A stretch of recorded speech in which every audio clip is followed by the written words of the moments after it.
so today we are going to discuss The First Year of My Life by Muriel Spark. Mind you, if you have not read the story and you don't know anything about the plot, watch no further. So, first of all, what is this story about? Well, in fact, this is an autobiography about Muriel Spark when she was born until her first birthday. That means the last year of the First World War and how she is affected by the knowledge of this tragedy which prevents her from smiling. As we know, Kohn says that in autobiographies the selection of story elements must be taken from more or less reliable documented evidence of past events based on several years of research. She calls this database. However, if an autobiography makes use of techniques found in fiction, this will mark it as fiction, thus calling into doubt the historical veracity of the text. In this short story, there are instances of real-world references, such as the first year in which Muriel Spark was born, the First World War, the consequences of it, and the important people mentioned in the text.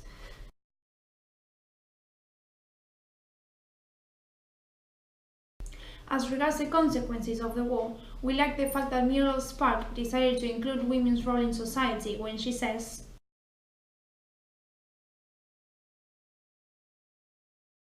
"This was a real event that happened in 1918, thanks to women's contribution to the war in public places.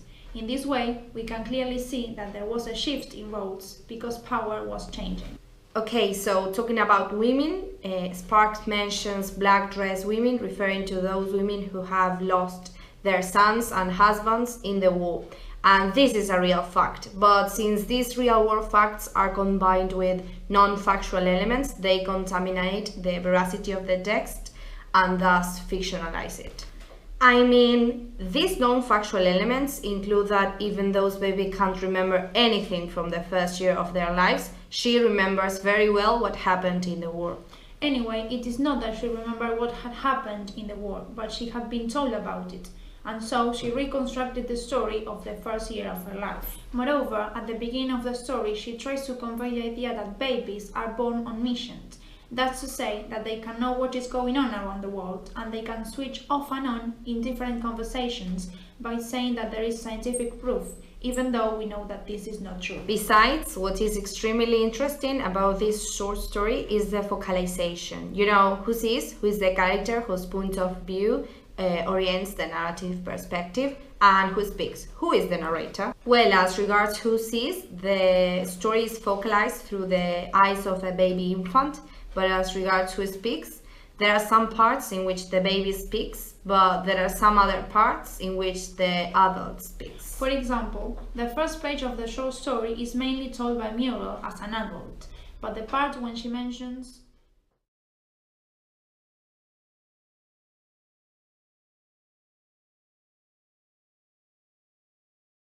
the baby is the one who speaks, and this makes the text absolutely interesting. So, what's more? Well, Muriel Spark has also included irony when she mentions the celebrations held by Pablo Picasso, King George V, and Queen Mary, but then after mentioning such big celebrations, she mentions the execution of the Romanovs. And by using this device, we can see the two sides of the war. On the one hand, there were some people who were not suffering at all, but on the other hand, there were some others who were suffering and dying because of the war, and this was the harsh reality of it. There is another instance of irony, which is at the end of the text. The baby smiled, and all the people thought that it was because of the brother was blowing the candle, but in fact she was smiling because of the words pronounced by Mr. Asquith.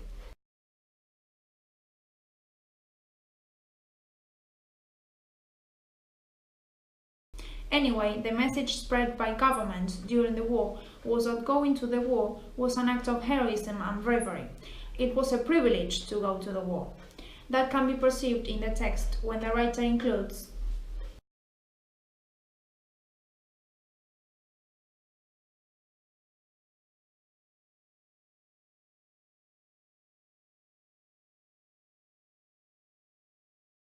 the boy plays with that toy, believing he's a brave soldier and thinking that a man's duty is to kill people to serve the crown and the country. So, to sum up, The First Year of My Life is an amazing short story. For those who are looking for historical fiction, this is a story that will fit you perfectly well. And well, for those who are looking for a short story, this is a very short story because it contains only 5 pages, but it gives an immense range and amount of information about the war. So, thanks for watching. Bye.